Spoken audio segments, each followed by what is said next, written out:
Hey, this is Dan from Ramblin' Ambition, and we are looking at an Espar S3 D2L heater for the van. Hey, this is Dan from Ramblin' Ambition. If you're new to the channel, we are working on our 2024 Mercedes Sprinter all-wheel drive 170 extended van. We're getting the van ready for our adventures. Now, we've done a lot of things in the last few weeks, and if you're interested in seeing what else we've done, please take a look at subscribing to the channel. Today, we are going to be talking about how to install Airtronics S3 D2 heater. So this is a 2000 kilowatt or 7500 BTU heater, and the S3 comes with a couple upgrades over the S2, and that is that it has a little bit more efficient fuel pump and burning chamber.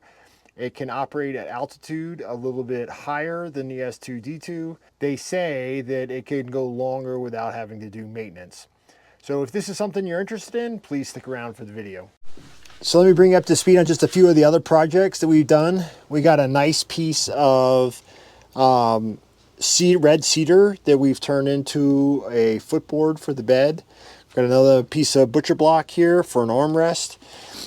We have some nice cushions for the seat above the toilet, and we finished off this piece. We made a nice little cubby piece underneath the refrigerator for shoes and dog bowls and things like that.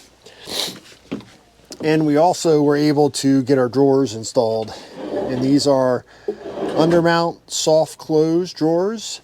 So you have a big one that is 13 inches, a smaller one which is about 7 inches in depth, and then we have one for silverware and things like that. So we have not gotten to doing the fronts yet, so we'll get to those in a little bit. We also got the last piece of our airline from the video that we had done in the last week, which allows us to finish that rear connection. So we were able to bring that airline through here, through another one of the body holes. We ran it through another body hole in the frame, and then out to the side of the bumper, which puts it right there. So really happy we got those things done. And so the next step that we kind of looked at needing to do is to take care of that heater. So let's go through those components. In this heater kit, I bought a few extra things so that we could have some extra parts to kind of do what I already knew we needed to do based off of the last install. So this is the heater itself, and it has an output for the heat from the combustion chamber. It has a fresh air intake, the exhaust, and then the fuel pump. And then it has a wiring harness that connects to that mess, which we'll talk about in a minute. Also included in the kit is a fuel pump, a muffler, some diffusers, exhaust pipe, an intake pipe. We have an extension harness for the Easy Start Pro so that we can relocate that in a place that's most advantageous. We have a bunch of hardware, so fuel clamps for the fuel lines, clamps for the exhaust, nuts and bolts and screws to attach the heater, some fuel line connection pieces, the fuel line itself, the fuel pump mounting bracket, and then some wiring pieces depending on what you are installing. So for me, the biggest challenge for this kit is really the wiring. The one thing that is not good about the Espar heater setup is the instructions are terrible. In fact, that there aren't any. And if you download the stuff directly from Espar, it is very confusing. So we're going to try and make that as simple for you as possible. And while this wiring harness looks terrible, it actually is not that bad. We have to make a few connections, power, ground, control wire for the remote Easy Start Pro, and just our fuel pump connection, and everything else is pretty much done for us. It looks very intimidating, but it really is not that bad. So we'll talk about how we're going to mount the heater first. Now in the kit comes a plate like this that you can use to mount to a flat surface in your van. what I've chosen to do, because we have a floor that has both 3/4 inch plywood and an inch of insulation, and we have to go through the floor itself, is we put in a plate that has a deep dish. Let me show you what it looks like from the underneath. So if you look right here, there is about 3 inches of depth between the top of the floor and the bottom of the van, and we need to protect all of this from heat, and it gives us a nice pathway to get stuff out of the van. We'll also be drilling a hole right here for the power cable for the fuel line to come out.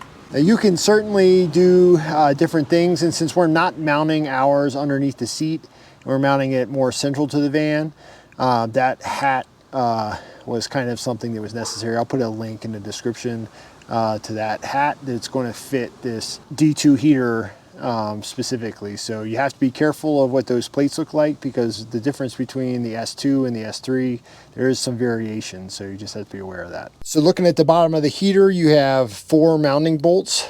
You have your fuel pump, you have your air intake, fresh air intake, and then you have your exhaust. And this basically just sets, see the 4 holes right there? Those mount to the mounting bolts. And it basically just sets like that. So we have some other air, and then we'll have, as that pulls air from the inside of the cabin, it's going to exhaust it out this way, and then we're going to come out here so that it comes out into the van. All you need up top is the power cord. Like I said, we'll get to that wiring a little bit later. It does look very intimidating, and they give you plenty of wiring. Fortunately for us, we're not going to need a whole lot of it, so we'll be able to just coil it up and secure it to the side. But those mounting, the way that this thing is set, it just makes it super easy for us to mount it to. And we have used some Sikaflex to seal everything and also seal the top hat, and then we'll put some screws in just to finish it off. Okay, we got the heater placed down in that bonnet. We have the extra hole drilled here for the fuel pump wire. So I figured we'd talk real quick about this wiring harness. So the wiring harness is got 3 different elements to it, and we'll go over that, or 4 different elements. We'll go over that real quick. So the first element is this main harness plug, which is going to connect to your main harness plug on your heater. And then it drops into 3 different sections. The first section we're going to talk about is this one. So this has got a jumper wire, and then you have a ground wire, which is your brown wire, and then you have 2 power leads. This one, the larger one, is a 20 amp line. Needs a 20 amp fuse that runs the power for the heater. And then this smaller gauge wire needs a 5 amp fuse, and it is designed to provide power to the Easy Start controller. The next leg of the wiring harness has got a couple things. So it has a bunch of these wires, which we're not going to use, and then it has this 4-pin plug, which is what connects directly to the Easy Start Pro. The last wire, or the third leg, is a 2-wire setup that has a brown wire, which is your ground, and a gray wire, which is your power wire, and this actually connects to the fuel pump. That wire is the only wire that needs to be run outside of the van. So that's why we drilled that extra hole in the top hat, so that we could feed that wire through the included grommet down through the bottom of the van and connect it to the fuel pump. The reason why it's so long is so that it gives you plenty of mounting choices depending on where you want to put things together. So with that being said, we're going to go ahead and put the grommet in place. We're going to seal it up with some Sikaflex just for good measure. And then we'll be underneath the van and taking a look at the 3 connections that go to the bottom of the heater, which is the fresh air intake, the exhaust, and then the fuel line. So just a pro tip, there is a connection piece that comes in the kit. One has a larger diameter hose orifice, and then a smaller diameter hose orifice. And what this is designed to do is to join the fuel pump input to the blue fuel line, which is going to run to the fuel pump. Now my suggestion is you put this on, if you have a style like mine, which is open on the bottom, meaning that there's plenty of space between the bolt holes and the fuel intake, is to mount or to make that connection here first, because of the top hat that I have, it's going to be really tight to make this connection and get it the way we need it to. So I just put this over top of the piece here, all the way down to the isolation flange, and then tighten this clamp so it's not in this area. And then I just took a small piece of the blue line, connected it to here, and we're going to do a different connection on this end, so that just gives you some space to work. So in your hardware kit is 4 nuts. These are 10 millimeter, and you have a little bit of a flex washer that'll help put some pressure on it, and you just screw those onto the studs on the bottom of the heater, and we'll do that real quick. So you can see where our fuel pump power wire comes down, and then here's our fuel line. This is the air intake, this is the exhaust. These are the mounting studs, and we'll just use that hardware and get them put together.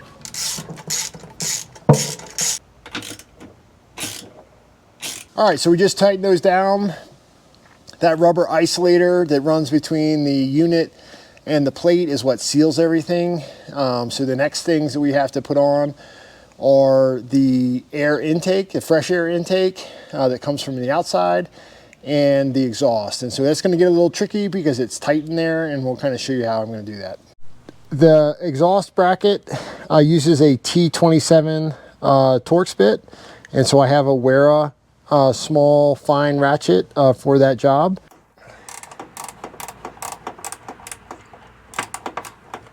And you want it tight enough so that you can't spin it, and that makes it nice and secure. So the next piece we have is the fresh air intake, and it is the black hose. It comes with a just normal worm clamp that you either use a flat-headed screwdriver, or in our case we're going to use a socket that is going to allow us, it's a 9/32 head to be able to tighten this down. Again, all because of the tight space that we're in. And we chose the long hose versus the short one because this heater is further back in the van, and we want to make sure that we can get this air intake up high and out of the way of stuff from the bottom. We'll go through all that once we route it. Okay, so we have everything connected. So the exhaust is here, the air intake is there. We actually ended up using a 7 millimeter fine tooth wrench to get that, because the socket wrench I had didn't work. And then we have the fuel line, and then the fuel pump power connector, and that's going to have to run all the way back to the front of the van, which is why they give you so much length.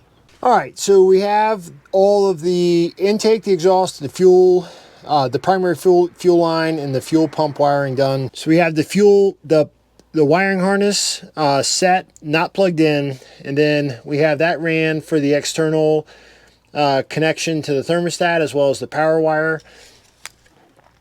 We'll deal with those in a little bit, but now we want to make sure. So this is the air outflow that goes to the van.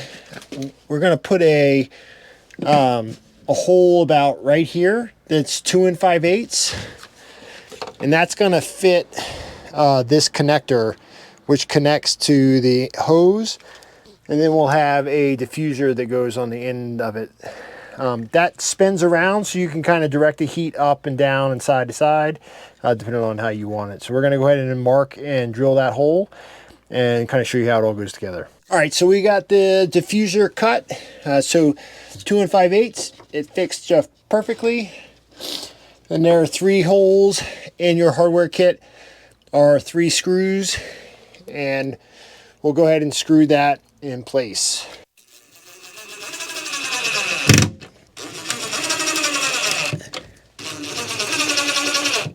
part of the reason why I wanted to mount it right there is we're going to put temporary dog crates right here.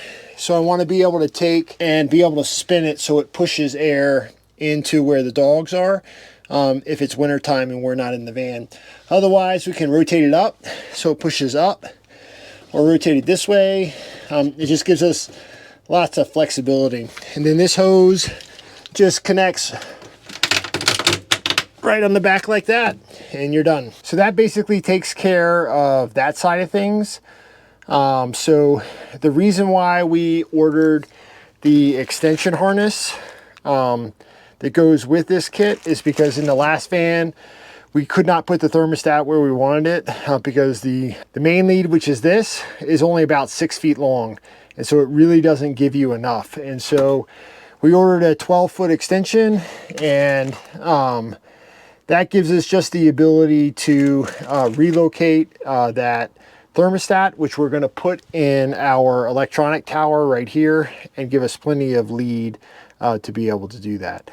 So we're going to go ahead and get things prepared for the wiring and show you how we're going to make all those connections. So like I said, there's a ground wire, there is a main power wire, and then there is a control wire that's specifically for the easy start. Okay, so we just put some terminal ends on. So this is for the ground, this is for the 20 amp circuit, and then this is going to be for the 5 amp circuit. We're just going to plug those into our 12 volt terminal block and then place the appropriate fuses. So it's really that hard. You put the ground on the ground panel, you put the two positives on two separate circuits where they're fused individually. All right, it's the next day. We closed things up last night after it started to get dark, but we did finish a few things that I just wanted to show you. So underneath the van, we did get the fresh air intake set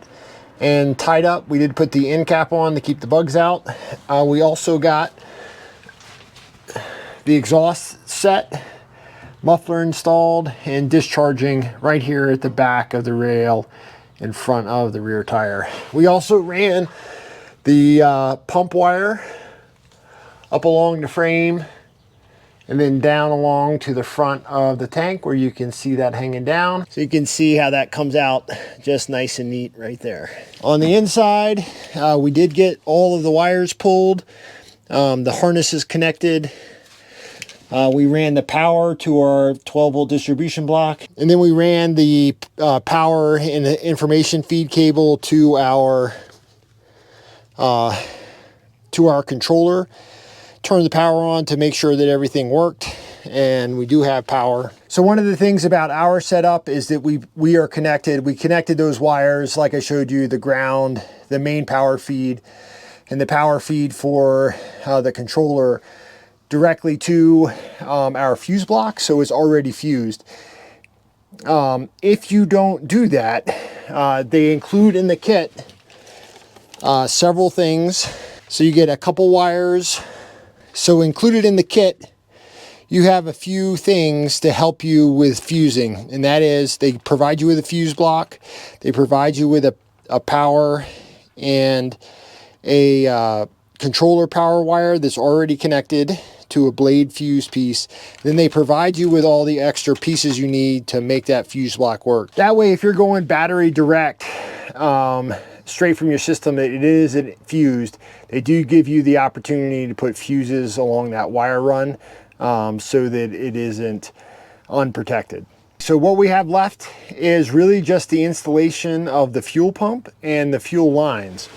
So this is the line that comes with the kit. It comes with the 12 volt fuel pump.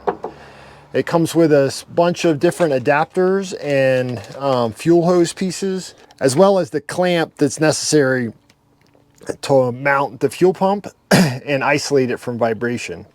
Now, with that said, the biggest thing we have to do now is connect a fuel line from the fuel tap that comes down below, so that piece of blue wire we installed, or piece of blue hose we installed initially. Get that over to where the fuel tank is, and then we have a factory fuel tap adapter that's going to plug right into that auxiliary fuel port and hopefully make this installation a lot easier. In the last van, we did all the same stuff, and we found that the fuel line that runs into the tank actually had a hole in it.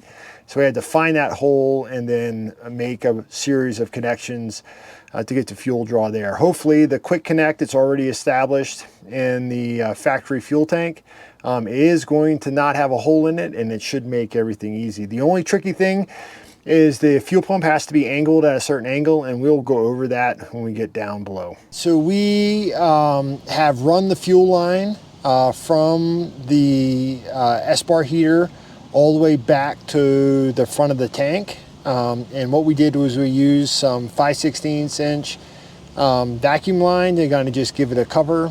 So we used the blue hose that was included, so this stuff, and then we stuck it inside of a 5/16 inch line that runs all the way back and around, and basically just follows the path of that electrical wire coming out. And so we use that 5/16 inch line to cover the fuel line, one, to protect it, but also to kind of give it a protective covering as it goes next to the exhaust pipe that's coming out of the bottom of the top hat underneath where the heater is. Now the next big thing that we have to worry about, and I apologize for the wind, is the fuel pump. Now we've pre-connected the isolating bracket, and then we put on the stub pieces that the hose is going to connect. Now the thing that's important about this is this has to be at a 15 to 30 degree angle downward. So fluid coming in and fluid going out to be able to set right. So the next thing you have to figure out in your van is where do you want this to go. Now on my 2019 van, there was a lot of space in front of the fuel tank, and that's because the fuel filter was located in a different location. On these vans, there is no space because of that right there. So you can see the auxiliary fuel tap right there. All right, so we have to figure out how to mount the fuel pump, and it needs to be sitting at a 15 to 30 degree angle with the output going up and the input going down. And so I think we're gonna set it just like that. All right, so we have it mounted, and it is at the angle it's supposed to be at. So this is the suction side of the pump, and then this is the discharge side of the pump. So we'll just bring this fuel line that we've trimmed to fit right in like that, and it'll just tie up like that. All right, so we got the fuel line tied up. We have it connected here. We have the fuel line coming from the tank connected here, and running that through some chafe protection. And then inside the kit is a piece that has a end that fits on this blue line, and then there's a larger diameter hole that fits here. Now this is the auxiliary fuel tap from Mercedes. All right, so the fuel line, I disconnected it from the different connecting brackets just for demonstration. So this fuel line has got a cap on it, and there's a little button right here. You just pull that off, and it has a really nice smooth receptor. Now they make a plug that fits over top of this that you can buy by Dorman. The other option is to use this piece that came with the kit that has an end that fits perfectly over top of it like that. And then this, we just put a clamp on here and then put this back in its connection point, and we are ready to try and test it. So okay, so we made this connection here, and we put this back into the holding brackets. So it runs back through here. So the last thing that we have is this 2-pin connector that comes out of the electrical system. So this wire actually comes not pushed into this bracket. It's got some European fittings, and they basically just press into the back of that. And all you got to know is that when you look at your kit, the top of the bracket, or the top of this Deutsch connector, which clips in right here, that the ground goes on the bottom. So the brown wire goes on the bottom, the gray wire, which is the power wire, goes on the top of this connector. So if you're looking at it from right to left On the left hand side is the ground, and on the right hand side of the connector is the power. And so that's with this part going up. And then that just feeds into the bottom of the pump and clips right in. And we are done. So that was the installation of the fuel pump. Remember, the things that are important on that is that the angle 15 to 30 degrees, with the suction side down and the output side up. And then on that connector, remember the ground is on the left side of that plug, and the power, which is the gray wire, is on the right side of the plug. They do not label it, and like I said from the beginning of this, is that the instructions are not great. So just turn the power on and let us go through how we get this thing up and running. We have quite a bit of priming to do, and so it tells you to let it go through a couple cycles of the priming function to get all of the air out. And it's a self-bleeding system, so it just takes a little bit of time. So we're gonna go through that right now. So to activate this, you just hit the button, and you can see how the power comes up. It's gonna ask us to pick the language, which we're gonna select as English. We're gonna use 24-hour time because that's what I like. We're gonna set the time, and then it lets you do the month. We're gonna do Fahrenheit. All right, so it is off right now, and you can see the flashing heat. So this controller allows you to select a few things. So that's the fan. There are your settings. It allows you to set some timers, and then the flashing heat means you can just turn it on and off. So we're gonna turn it on. And it's set at 66 degrees. So we're gonna turn that up to 80, 90 degrees, and so that way it'll kick on. So we just sit there and watch it for a minute, and it's gonna start running itself through its cycle, and we can select a time, and so you can have it just run for a little bit, or you can send it all the way to an infinity sign, and that means it'll just run as long as it's called for heat. And we're gonna leave that on. So it's on now. So it's gonna run through a couple cycles, and we're gonna do that and let it get all primed and moving. So we're under here, just checking to make sure the fuel pump is on, and it's ticking. So you can hear it go tick, tick, tick, tick, tick. That means the fuel pump is doing its thing. You can also hear the fan kick on the heater, which tells you that that part is working. And I can feel air right here, meaning that we have all the components are working like they're supposed to. The last piece, and once the combustion chamber kicks on, is we should hear and feel exhaust coming out of that last piece. When it doesn't get the fuel to the pump, it will give you this indicator that says H1 fuel supply or pump. And that's just saying that the fuel is not coming to the combustion chamber. Like I said, we got to do this about 3 times for it to kick in.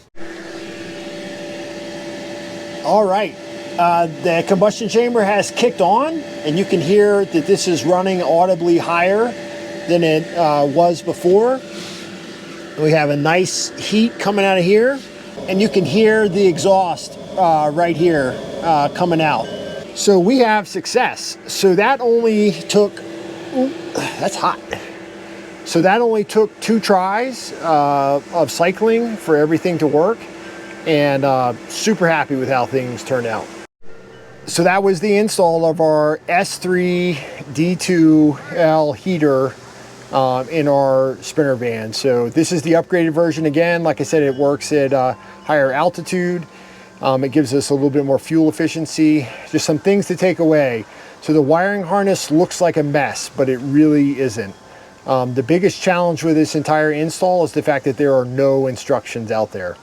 On the internet right now, there are very few installation videos of the new Espar heater on the diesel side, and of the ones that I saw, they all have different wiring harnesses than the one I have.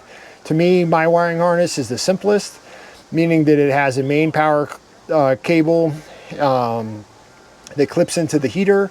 It's got 3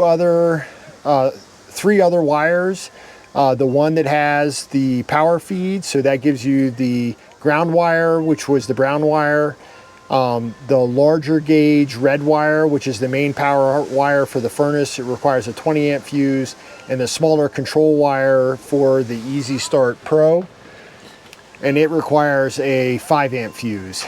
Again, like I said, if you don't have a fuse box that you're putting that into and it's going straight from the battery, they do include a fuse kit to have that set up so you protect the wires. The other two wires are, one goes to the Easy Start Pro. Again, I bought the extension set, and that was a lesson I learned from the other van so that I could properly place it. And it's got a 4-pin connector that's already connected, and it directly connects right into the Easy Start. The Easy Start has another plug on it that we're not using, and the main harness that has that Easy Start plug on it also has a bunch of other wires associated that we are also not using. They're mainly for the commercial truck setups.